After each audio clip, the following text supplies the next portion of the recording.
Hello everyone, welcome to another video. My name is Ian, I'm Ian the Reader, and today I have a dual book review for you. The books that I'm going to be reviewing in this video are Carrie by Stephen King and Mary by Nat Cassidy.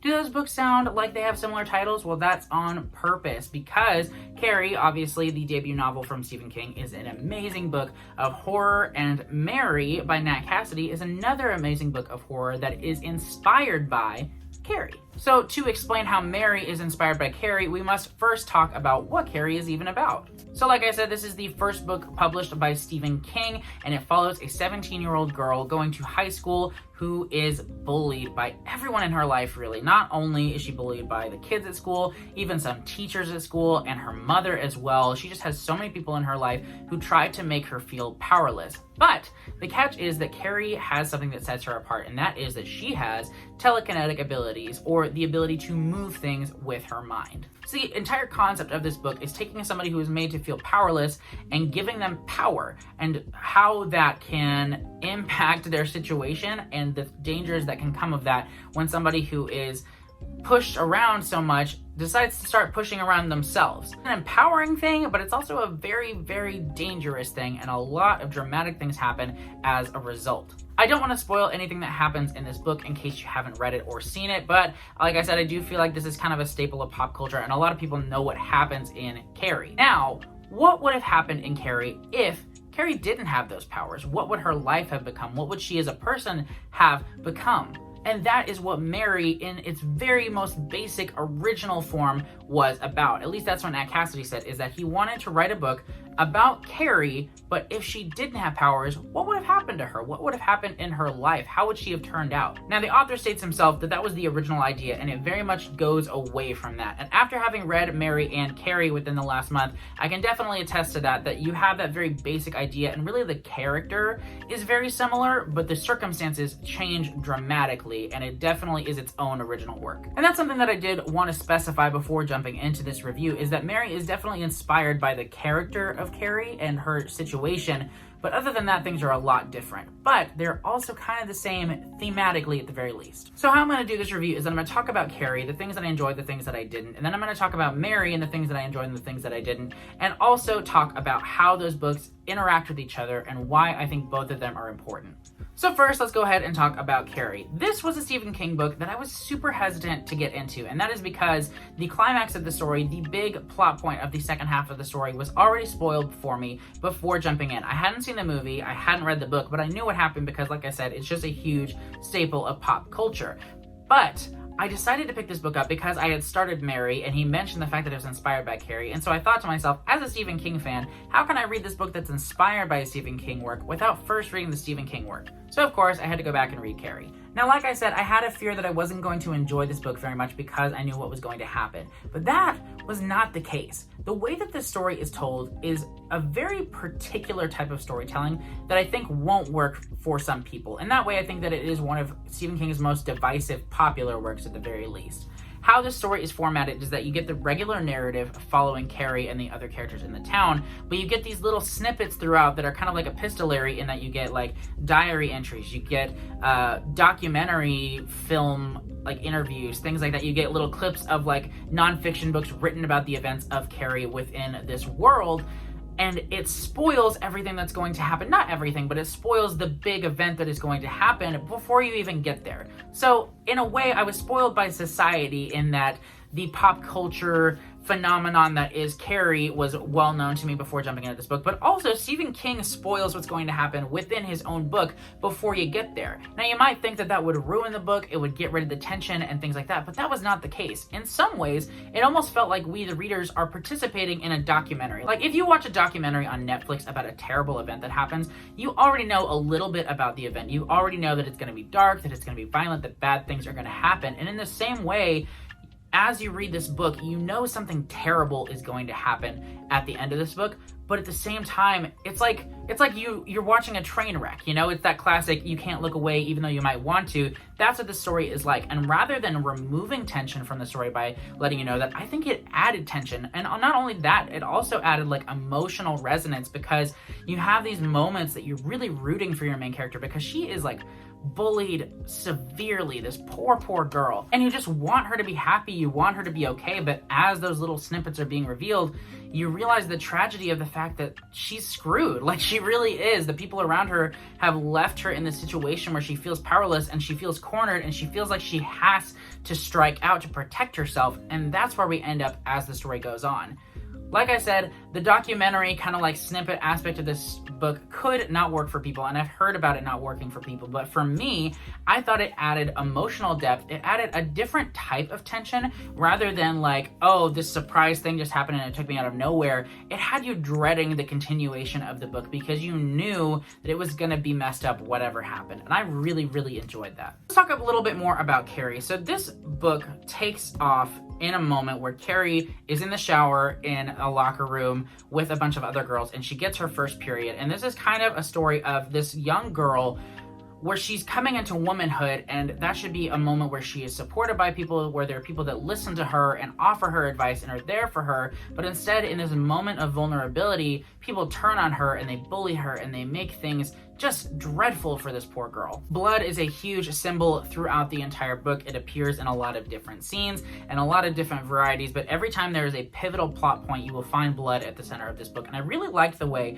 that Stephen King chose to do that, because in his later works, I feel like you lose a little bit of that like symbolism. Like, there is some of it still, but not something quite so heavy-handed as the blood aspect. But that was something that I truly enjoyed about this book, was the way that he handled that and he included it in the story. Blood in some ways is representative of life, but it is also representative of death and pain. And I think that in some ways it showed kind of this like precipice that Carrie was on, where she could have gone one way, she could have gone the other way, and if people had interacted with her in different ways, she might have gone a different way. She could have been happy, she could have gotten all the things she wanted out of life, but instead she was left no choice but to jump off of this precipice and end up in the situation that she did. And I think Blood is very symbolic of that, the way that it shows up in those pivotal moments where she could have been supported, she could have been given a second chance, but instead she is left with no other choice but death and destruction. Another heavy theme in this book is isolation. You get this young girl who literally gets like trapped in a closet where she cannot get out. She's left in there for hours.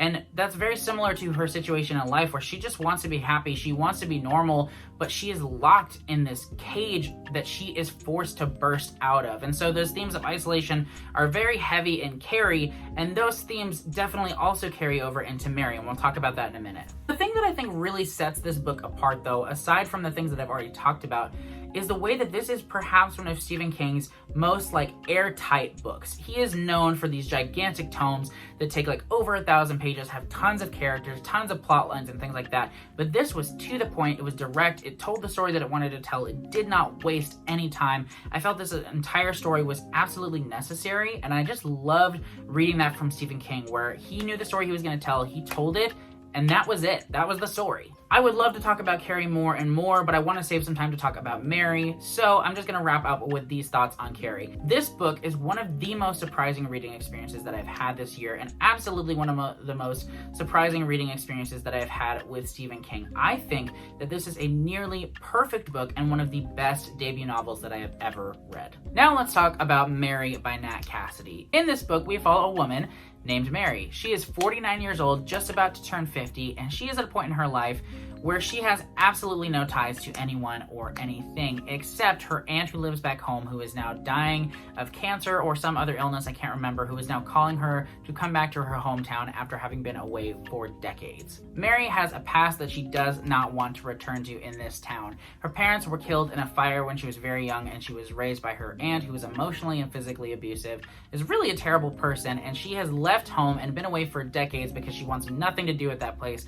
She has escaped. But her life in New York City, where she's been living for the past few decades, is not great either. She has no friends, she has no family there. She's worked at a bookstore for a long time, and she's just been fired at the beginning of the story because that they want to like have young and hip employees rather than this old woman working at this bookstore when they're trying to keep it up with the times. So they fire her for that, and she's like totally alone, to the point that every day when she comes home, she talks to her loved ones, which are porcelain figures that she has a giant collection of and she adores and speaks to, and they speak back to her. It's sad. It's really sad. Not only that though, Mary is being plagued by a very strange situation. The first of those situations is that every time she looks in the mirror, she sees her flesh decaying. She sees her body falling apart. It is horrifying to look at. And not only when she looks at herself, anytime she looks at any other woman who is about her age, all she sees is a decaying body, which is freaky, man. It is really freaky. But like I said, she doesn't want to go home, but her dying aunt guilts her into returning, and things get pretty messed up from there because as soon as she returns home, she starts seeing ghosts. Not just any ghosts either. In her hometown, actually on the day she was born, a serial killer is found in a mansion with a bunch of dead bodies of these women who had their faces messed up and had bloody pillowcases over their heads so that you couldn't see their faces. And so everywhere that Mary goes, she sees these ghosts. They are watching her. She feels like they want something from her, but she has absolutely no idea who they are or what is going on or why they are only appearing to her. So that is the general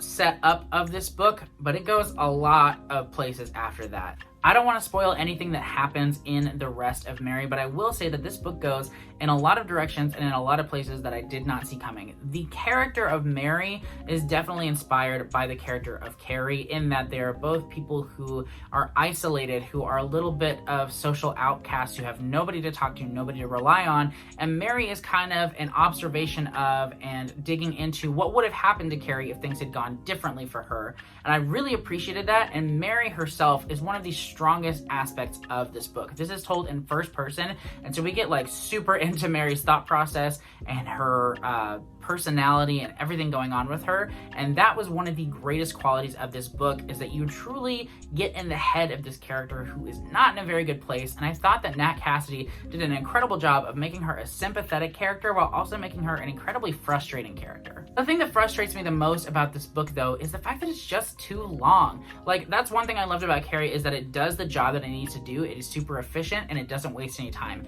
Mary, on the other hand, is very much a meandering book. When I got to the halfway point, I was like, okay, I know where things are going from here for the most part. And I was definitely wrong. Like, I didn't see everything coming, but it felt like we should be heading towards the climax at about the halfway point, but we still had like 8 hours to go at that point. And so I definitely felt like this book should have been trimmed down. It should have been shorter. It should have been condensed.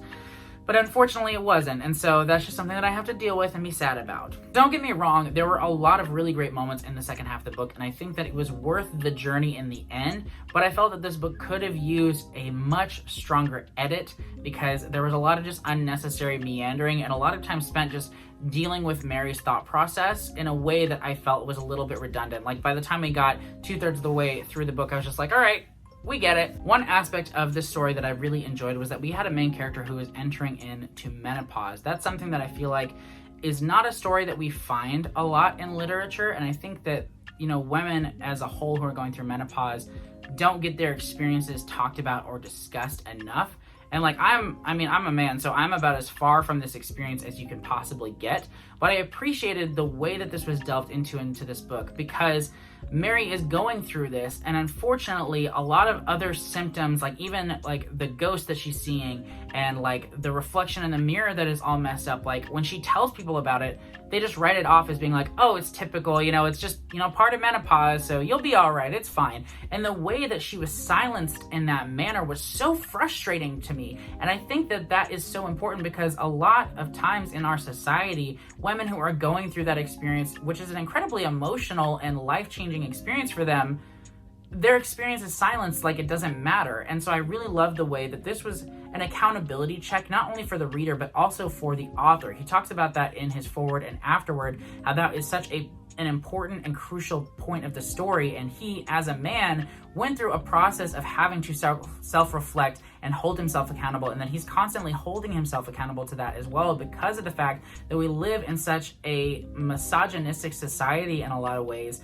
that, you know, there's that constant need for accountability and self-reflection on holding yourself accountable to whether or not you're being the person that you want to be or should be to everyone in every experience of life, rather than just the people that are, you know, more desirable or easier to relate to or things like that. It is definitely an accountability check, like I said, and that's something that I really appreciated. Getting that perspective was really great. I thought that that was very original, and I appreciated it a lot. Another thing that I'll say for this book is that it was pretty dang horrifying. Like, Carrie, I wouldn't say was like horrifying at any point necessarily. Like, it was terrible and it was suspenseful and intense. But this is a horror novel, like, for sure. Mary does not hold back on the gore, on the gross out bits, on the serial killer madness. There's a lot going on in this book, and it was absolutely thrilling. I loved it. I was creeped out by it. It was awesome. To tie on my review for Mary, though, I did think that this was definitely a weaker book than Carrie for a lot of reasons. One, I just felt that the overall momentum of the story was inconsistent. You know, you have these great spikes of like, oh my gosh, this is intense, and then it would just dull down, and oh my gosh, this was intense, and then it would dull down for a long time. And ultimately, the conclusion was one that I wasn't fully satisfied by. I mean, I was for the most part, but I think I would have liked to see a little bit more of the aftermath rather than just kind of it ending really abruptly, which I did feel like it did kind of end abruptly, especially after like the long journey that we went through the book. I wanted a little bit more from the ending, but overall, I thought this was a really solid horror novel. I thought that the themes that this author wanted to explore were very well explored. I thought that the character of Mary was so well-rounded, so exceptionally crafted. She was, like I said, like, I mean, it was such an immersive experience reading her first-person narrative the whole time.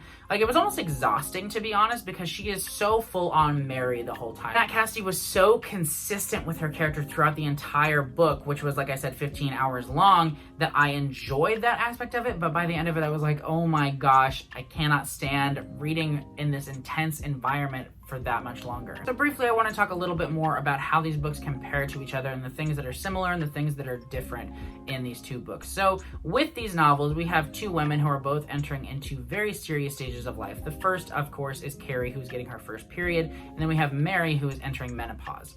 Both of these women should have been supported in these new stages of life, but unfortunately both of them are ignored and left alone, isolated, and left to handle the situations that they're in by themselves without a lot of help or education or support. And that definitely sets the stage for the things that happen in both of the novels. The climax of Carrie is very much hinged upon the experience that she goes through in the start of the book. And the same goes for Mary, in that if the symptoms that she was experiencing had been actually like attended to by her physicians and people had cared about her and dug into what was going on with her, rather than just saying, oh, it's menopause, you know, it's typical, it's fine, then that would have totally changed the outcome of the story. In addition to that, Carrie and Mary are both characters that are incredibly alone and isolated and made to feel powerless, and they both approach gaining power for themselves in very, very different ways, but also in very similar ways. One thing that I forgot to mention when I was initially filming this, and I just was really thinking about it while I was going back and editing, is the fact that ultimately Carrie is a vengeful character, and the things that she does in the book, while perhaps slightly satisfying because it's like, okay, these people are kind of getting what they deserve because of how cruel they are, there's still evil things that Carrie ends up doing, and so I don't think that she is a justifiable character by any means. But I think that Mary is kind of the other end of what would have happened if, instead of doing the things that she did in that book, she just held on to that emotion and let it brew inside of her. Because Carrie, in her narrative and as a person, is a really sweet person. Like, she's really great, and I liked her a lot. I mean, things definitely take a turn at a point in the novel, but before the climax of the story, she's a very likable person. And even the people who do take a moment to actually spend time with her and listen to her like her a lot. With Mary, on the other hand, at the start of the book, I mean, and we are very much, like I said, in the first person, so we get her thoughts and her perspective a lot. She's very cynical, and she's very bitter, and the people around her, she immediately doesn't trust, and she immediately doesn't really like either. And that's something that isn't necessarily present in Carrie. I mean, she doesn't trust people, but she also is hopeful. Like, in the moments where people extend any sort of, like, invitation to her or try to approach her, like, she is a lot more quick to trust than Mary ends up being, just because Mary has held on to that desire for vengeance without really having any way to take vengeance on the people who have wronged her. And so she has just become more and more bitter, more and more cynical, and more full of thoughts that are destructive. The thing is, both of these characters have that same desire to feel power over people because they have made to feel like other people have power over them time and time again. And Carrie, that represents itself in the things that she does, while with Mary, it's instead through the things that she does to cope with her life. Like, she has these loved ones that she has created for herself that are these porcelain figures that, by definition, porcelain figures are very fragile, they're very breakable, and so Mary tries to take power into her own hands hands by calling her loved ones these people that she literally holds in her hands and could break if she wanted to. She needs to feel that sense of power and control, and so she creates that for herself, while with Carrie, she is given that ability by her telekinetic powers. I definitely don't want to spoil any of the plot for either of these books because I think they are both worth your time, but I will say this: in both of their stories, Carrie and Mary are put into situations throughout the story that thrust them into the spotlight in a way that neither of them were prepared for, and in ways that do not go according to their hopes and dreams for those situations. And I think that both of them have a very similar reaction to what happens in their stories, in that rather than just taking the thing that happens to them and dealing with it, both of them take whatever power they do have in their hands to try to fight back. And it's hard to say that I rooted for either of these characters because while I wanted both of them to be happy, both of them made decisions that I cannot justify, because you have these characters that are bullied and put in these situations where they should receive justice, but at the same time, it should not be the justice that comes at the harm of other people. And so I had a hard time really rooting for them, but at the same time, I couldn't help but feel very deeply for them because I wanted them to be happy and to not be put into these situations where they felt like they had absolutely no other choice. Both of these books also just take a look at society and how we have failed women in a lot of ways. And both of these characters go on a journey of trying to tell people I deserve the space that I'm in, and that is something that I can't get behind. I know that this review has been kind of messy and all over the place. I cannot tell you how long it has taken me to film it because my thoughts are all over the place for both of these novels, but I will say this: both of these novels explore different experiences of women in a very entertaining and important way. I think both of these books are thrilling and horrifying and impressive works of fiction that you should definitely give your time. Now that we've reviewed the book's content, I'm going to go ahead and quickly do my reading report cards for both of these books. So as you can see here, I did really enjoy both of these novels, but ultimately Carrie did come out as the superior work of the two. With personal enjoyment, Carrie got a 25 out of 25 because honestly, I enjoyed everything about my reading experience with this book. Though Mary lost 5 points in this category because there were some things that I was actually really frustrated by and that I would have liked to have seen go in a bit of a different direction. For plot, Carrie lost 1 point because while I did enjoy everything about the plot, I do wish that it had maybe gone a little bit farther because the plot was very simple and straightforward, which was a good thing overall, but I do think it could have been expanded upon just a tiny bit. With Mary, though, it definitely does go a bit farther and gets a little bit outlandish, but almost too outlandish at times and in ways that I found to be a little bit unbelievable, so I left another point off in this category, though overall I did enjoy the plot and I was very surprised by some of the things that happened in the story. Carrie gets a 15 out of 15 for pacing because I was gripped and hooked with this story the entire time from start to finish. I could not stop listening to it. I loved every step of the way and it never lost my attention for even a moment. With Mary, on the other hand, though, this was its weakest point in the story. I felt that this book was just too long, and if it had been trimmed, the pacing would have been a lot more solid and it would have held my attention the entirety of the book. Carrie gets a 14 out of 15 for characters because I thought Carrie was an incredibly well done and well crafted main character for this story. I also really enjoyed her mother as a character and found her to be terrifying and frustrating and just not a very likable character, but a very well done character. The point deduction here comes from the high school characters. While some of them definitely did stand out and I enjoyed reading about, I think that they should have been expanded upon just a little bit more. That's where King could have expanded on the plot a little bit more, and I think it would have helped out the character section a bit as well. Mary, on the other hand, comes out on top when it comes to characters because Mary is an absolutely compelling character who really sells this book as a whole, but in addition to that, you have her aunt who is just an awful person but is also entertaining to read about. You also have a young character named Eleanor who really shines in this story, as well as some of the other side characters that we are introduced to. Overall, I think the cast of characters in this book is one of its strongest qualities. Both of these books get a 15 out of 15 when it comes to the immersion of the stories. With Carrie, we really get drawn into the high school environment that is going on here, but also into the isolation that Carrie faces and the fact that she truly does feel alone in her life. With Mary, this story truly thrives on the immersion aspect, as with the first-person narrative and Mary's strong character aspects, you truly are drawn in and held tightly into the story, and it's truly an immersive experience. I also was very impressed by the prose and the themes that existed in both of these books. I found them to be extremely well executed, with only a moment here or there that I thought could have been possibly improved on, but overall I truly enjoyed both the prose and the themes on display in both of these books. To round it all out, Carrie gets an A+ with 97 out of 100 points, which gives it 5 stars, and Mary gets an 87 out of 100, which gives it a B+ and 4 stars. Both of these books receiving a great score, and both of them getting my stamp of approval. But that is my review for Carrie by Stephen King and Mary by Nat Cassidy. Let me know in the comments if you plan on picking up either of these books or if you have read either of these books. Like I said, Mary is out tomorrow, and if you're watching this in the future, it is already out, as the release date for it is July 19th. I encourage you to read both of these books though, because I think they are both important works of fiction and amazing works of fiction. Thank you again for watching this video though. Make sure you stick around because I do post videos every Monday and Wednesday and Friday, and you definitely don't want to miss out. I'll see you in the next video. Bye.